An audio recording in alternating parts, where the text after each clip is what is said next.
Buenas tardes. Buenas tardes.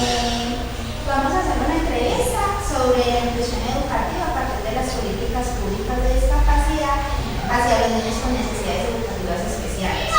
¿Listo? Eso es un ejercicio de investigación del Colegio Mayor de Antioquia de la materia de metodologías de investigación. El objetivo de la entrevista es explorar la forma como es concebida la inclusión educativa a partir de las políticas públicas de discapacidad en las personas con necesidades educativas especiales en la ciudad de Medellín. Entonces, para empezar, ¿cuál es su nombre? Mi nombre es Oscar Espino. Oscar, ¿cuál es su profesión? Soy docente. Y es docente en su pregrado. Bueno, yo soy licenciado en Educación Especial de la Universidad de Antioquia. En este momento entonces laboro en la institución educativa del Bosque y tengo entonces a cargo las materias de ciencias naturales, de educación física, de inglés, con los niños y niñas de los grados cuartos. Bueno, ¿qué considera usted la inclusión educativa? Mira, la inclusión educativa como tal es una apuesta filosófica, política, social y económica que busca como tal hacer que todas las personas, sin distingo de raza, sin distingo de credo, sin distingo de capacidades o de situaciones que puedan entonces amenazar con ese aprendizaje, puedan estar como tal inmersos en la escuela, haciendo parte entonces de todo el proceso de instrucción social. Es como tal una apuesta de la UNESCO que busca incluso favorecer a esos grupos que se han visto históricamente excluidos. Es decir, que cuando hablamos de inclusión educativa estamos diciendo que es hablar de la diversidad cultural que hay o de toda clase de diversidad que hay en los grupos poblacionales. Correcto. ¿Cómo se realiza la inclusión educativa para las personas con necesidades educativas especiales desde la Secretaría de Educación de la Ciudad de Medellín? Bueno, la Secretaría de Educación de la Ciudad de Medellín tiene una apuesta en donde lo que busca es que a partir de profesionales de apoyo se logre como tal la asesoría, se logre como tal entonces el acompañamiento a los profesores, a las profesoras que están dentro de las aulas regulares. ¿Con qué motivo? Con el motivo entonces de que esos profesores y esas profesoras puedan hacer esas políticas públicas de discapacidad. Así más o menos lo tiene articulado. Adicional a eso tiene entonces otro paquete que tiene que ver con otras secretarías y que busca la remisión de los niños o de las niñas que puedan presentar entonces algún tipo de necesidad que tenga que ser atendida por otro tipo de profesionales, y a partir de esas remisiones entonces hacer como el proceso de acompañamiento, de habilitación y de rehabilitación funcional. Entonces, las políticas públicas de discapacidad, ¿cómo las podríamos comprender cuando estamos hablando de inclusión educativa en niños con necesidades educativas especiales? El paquete como tal es mucho más amplio que un profesional de apoyo yendo a cabo a las instituciones educativas, asesorando a los profesores para que los profesores puedan hacer ese uso efectivo entonces de ese derecho de inclusión. El paquete entonces adicionalmente comprende un grupo de profesionales que de manera interdisciplinaria, o sea, cada uno trabajando desde su conocimiento específico, le puede aportar entonces a la formación y a la transformación de las realidades de esas personas que se encuentran entonces en el aula de clases y que pueden presentar necesidades educativas especiales. Adicional a eso, también entonces comprende una serie de personas de la comunidad donde vive ese niño o esa niña o ese joven, que hagan entonces que ese proceso como tal no sea aislado, que no sea únicamente en la escuela, sino que también sea efectivo como tal en el lugar donde vive. Y adicionalmente a eso también viene acompañado con una serie de medidas o una serie de políticas que permitan, que garanticen como tal que ese muchacho o esa muchacha pueda acceder, pueda permanecer y pueda ser promovido dentro de ese proceso. Entonces ahí estaríamos empezando a hablar ya de las acciones que se utilizan como una forma de inclusión educativa en las instituciones para los niños con necesidades educativas especiales. Ese sería el ideal. En este momento en la ciudad de Medellín estamos trabajando únicamente con el grupo de profesionales que van de manera a veces itinerante entonces a las instituciones educativas a acompañar a los profesores. Ni siquiera ya se está haciendo como tal efectivo el acompañamiento con los niños, el acompañamiento con los padres. Entonces se está haciendo el acompañamiento de los profesores, la revisión de los PI, ¿sí? Y la revisión entonces de cuáles son estructuralmente hablando las barreras para el acceso y para la permanencia de esos muchachos y esas muchachas que presentan necesidades educativas especiales. Ahí nos estamos quedando en la ciudad de Medellín. Lo ideal entonces sería que el paquete comprendiera entonces, adicionalmente a eso, una serie de profesionales que también pudieran estar acompañando como tal ese proceso desde los barrios, desde las familias, desde los otros escenarios que tiene como tal el niño y la niña, porque es que el niño y la niña no es únicamente una persona que está incluida como tal en la escuela, también puede hacer parte de un grupo deportivo, también puede hacer parte de un grupo cultural, también puede hacer parte entonces de otro grupo social con unos distintos particulares, que puede ser de un grupo religioso, puede ser entonces de un grupo de música o de canto. Entonces estamos hablando de una serie de profesionales que también entonces hagan el acompañamiento en ese sentido. Y adicionalmente a eso, una serie, un paquete entonces de medidas legislativas, o sea, de leyes que les permitan a los muchachos hacer efectivo ese proceso de inclusión educativa.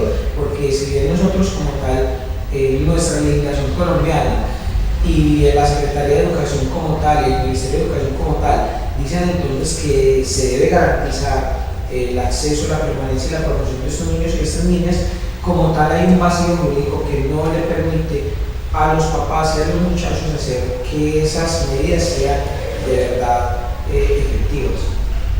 Entonces, ¿qué lógica tiene que en las instituciones educativas se tenga que proporcionar esa inclusión educativa o se hable de inclusión educativa a partir de las políticas públicas de discapacidad en una aula regular?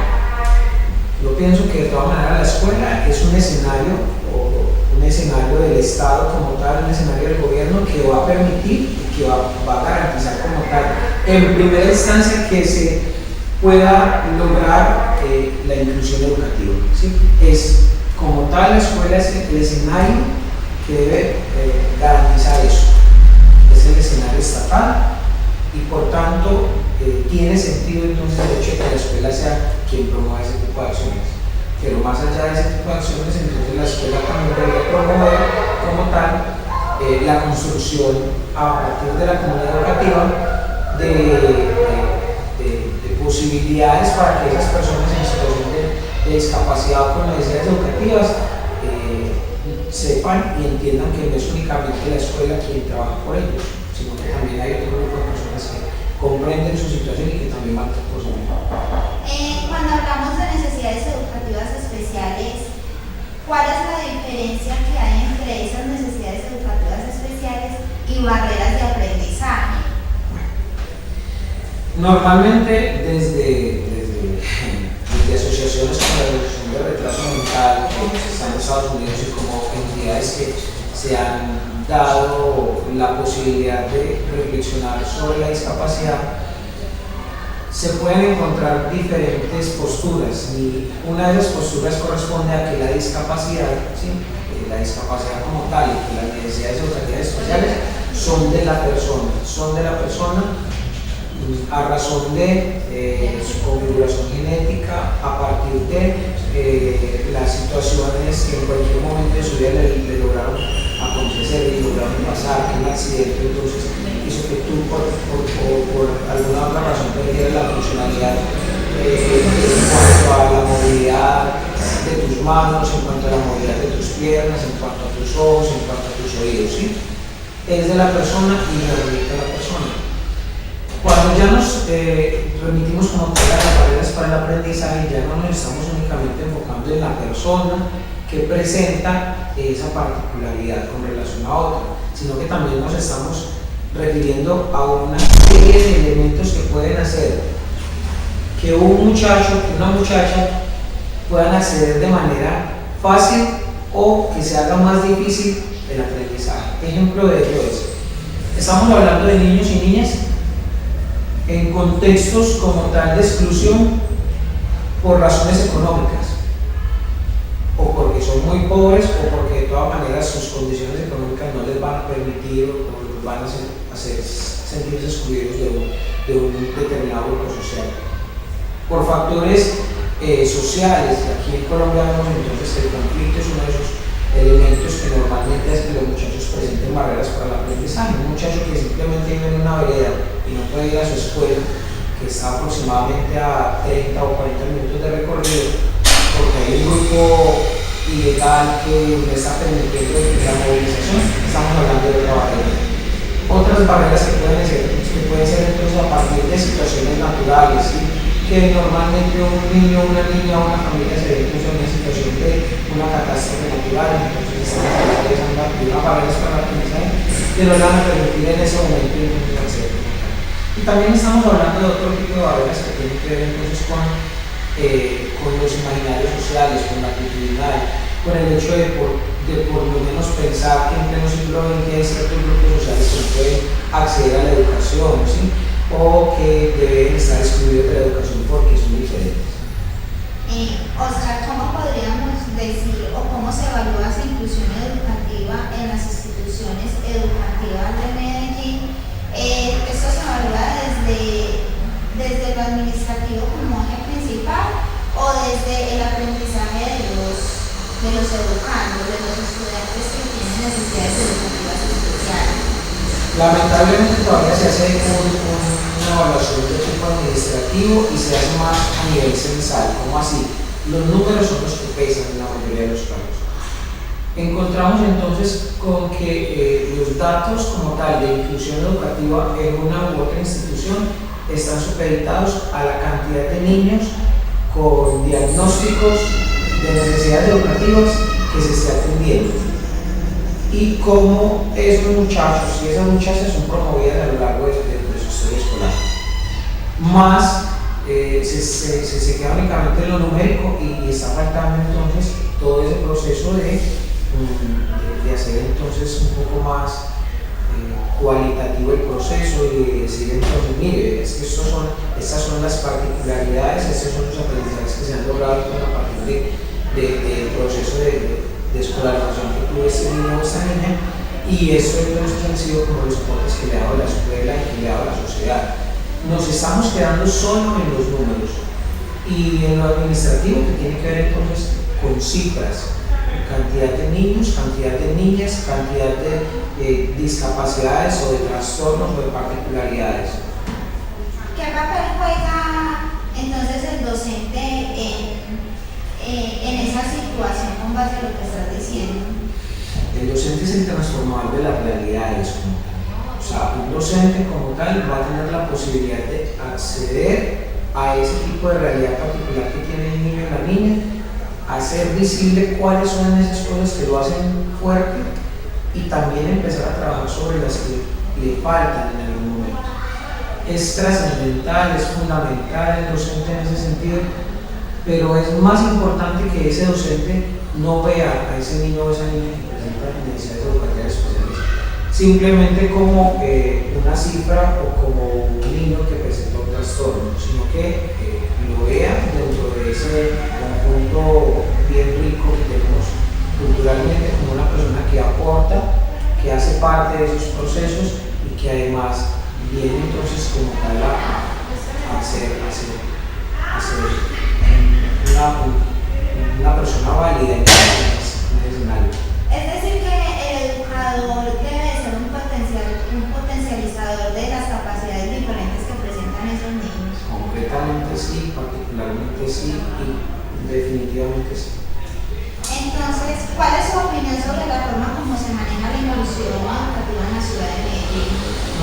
Para mí es una forma parcializada. ¿Sí?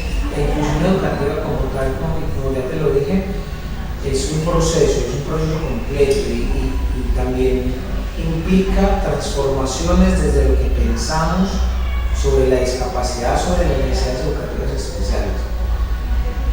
¿Por qué digo yo que es parcializado? Porque únicamente se queda como tal en la intención política de alguno u otro mandatario que llegue a la administración. Entonces, no es una política de gobierno como tal.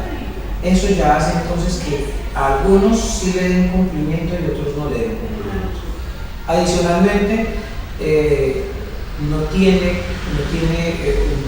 es un proceso de permanente reevaluación, de permanente revisión, debido a que a esos cambios administrativos. Entonces, hoy terminó una administración pública, un mandatario X, y dentro de un año coge otro mandatario y comienza con un proceso completamente diferente. No hay como tal una evaluación de lo que hizo este y de los resultados que arrojó y de retomar para volver entonces otra vez a caminar, sino que lo que se hace es que este hizo, terminó y yo vuelvo otra vez a empezar, incluso desde cero, perdiéndose muchas veces procesos y actividades y acciones que son muy significativas. Cuando la ONU habla sobre equiparación de oportunidades a la norma sexta, en Medellín, el complejo de combate que me está diciendo, sí se hace equiparación de oportunidades o definitivamente, ¿qué pasa ahí? La equiparación de oportunidades como tal hace referencia entonces a que simplemente se deben prestar mayores o menores apoyos dependiendo como tal de esa necesidad particular, ¿sí?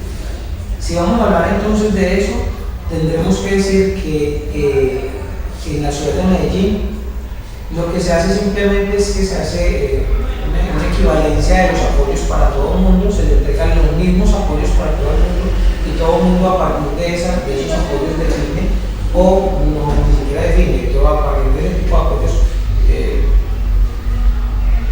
o empieza a producir o no empieza a producir.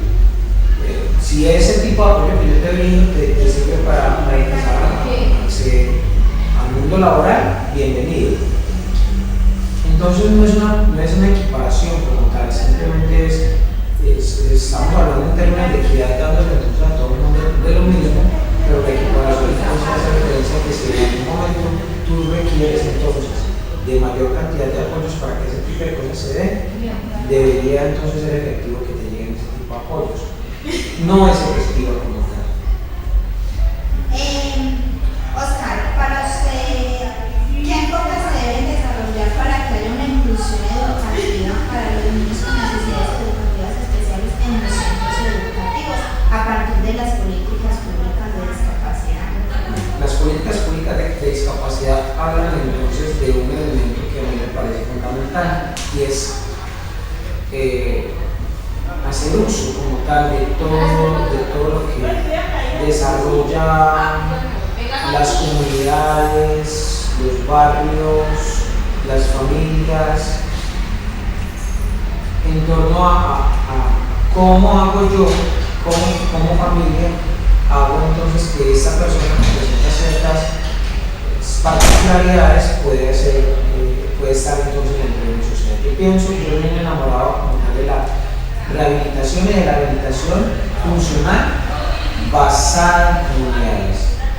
Para mí ese es el enfoque, para mí es el enfoque fundamental porque no podemos hablar de una persona que está excluida de un contexto como tal, no podemos hablar de una persona que simplemente la formamos por competencias y vaya, trabaje y entonces no tiene amigos, no tiene familia, no tiene grupos sociales, no, es cómo hacer que esos grupos sociales empiecen a ser efectivos y válida como tal esa propuesta de inclusión social.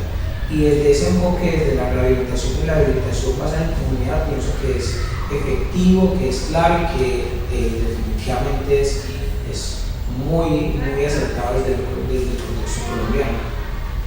Entonces, ¿qué acciones se deben tomar para mejorar el desarrollo social y humano de los educandos con necesidades educativas especiales en las instituciones educativas como forma de inclusión social, como forma de inclusión educativa? Muy bien. Yo señalo por lo menos tres aspectos que me parecen fundamentales. El primero es el hecho de establecer políticas públicas construidas de la mano, obviamente, de toda esta sociedad, que sean efectivas y que sean válidas. No podemos seguir entonces cayendo en que una administración pública trabaje por la inclusión y la otra se dé a la tarea de no trabajar. Entonces debe haber unas políticas públicas que deben permitir por lo menos la continuidad de los procesos. Lo segundo, que por lo menos todos estos programas que ya están haciendo un muy buen ejercicio de inclusión educativa deberían entonces plantearlos como políticas de gobierno, no incluso desde lo local, sino desde lo nacional, para que se le dé mayor validez a estas experiencias y a todo esto que se está trabajando. En ese sentido es realizar todo lo que hay que hacer, los observatorios, elaborar entonces como tal los análisis, establecer como tal entonces las investigaciones pertinentes para que eso se pueda cumplir. Y lo tercero y fundamental sería como tal el hecho de empezar a articular a las comunidades y a la sociedad con este proceso de inclusión social. No es únicamente un esfuerzo de la escuela, no es un esfuerzo de unos pocos, es un esfuerzo que tiene que ser de toda una sociedad, de toda una comunidad y que tiene que cambiar como tal ese imaginario que piensa que la persona en situación de discapacidad es el otro. No, hay un momento donde esa situación de discapacidad también le puede tocar a mí, o puede tocar a un familiar, o puede tocar entonces a una persona que sea vecina, y en ese sentido entonces yo cómo voy a aportar para que el otro también sea parte de ese conjunto. Entonces ahí ya estamos hablando de la intervención de la comunidad educativa. Es importante para que los educandos con necesidades educativas especiales sean tomados e integrados como ciudadanos participativos. Completamente. De hecho, es trascendental. No podemos estar hablando entonces de una inclusión educativa cuando tenemos una familia excluyente. No podemos hablar, por ejemplo, de un proceso de inclusión social cuando tenemos, por decirlo así, un barrio que no le apuesta como tal ni siquiera a la habilitación y a la rehabilitación de las personas que han estado en situación de discapacidad. Bueno, Oscar, para terminar, ¿qué conclusión podría sacar usted acerca de las políticas públicas de discapacidad a partir de la inclusión educativa en los niños con necesidades educativas esenciales? Porque en lo que hablábamos decíamos que más que equidad lo que se vive es una igualdad, porque a todos se les da lo mismo, pero entonces no se les está dando como esa equidad de darle a cada quien lo que necesita. ¿Qué conclusión podría sacar usted acerca de eso? En ese proceso es que yo podría concluir que está todo por hacer, y afortunadamente eso es una realidad que nos puede movilizar a que nosotros mejoremos estos procesos de trabajo de intervención con comunidades, procesos de trabajo de intervención con personas, procesos de trabajo de intervención con escuelas. Está todo por hacer. Hay leyes como tal de corte internacional y de corte nacional que nos van a dar los lineamientos como tal para poder empezar a establecer líneas de acción. La idea entonces es empezar a congregarnos frente a este tipo de situaciones, empezar entonces a hacer efectivo como tal esos derechos de inclusión educativa. Y eso no se puede hacer simplemente desde las mamás de los niños que presentan situaciones de discapacidad o desde algunas personas que están ahí al margen. Estamos llamados a tocarnos en ese sentido. Muchas gracias.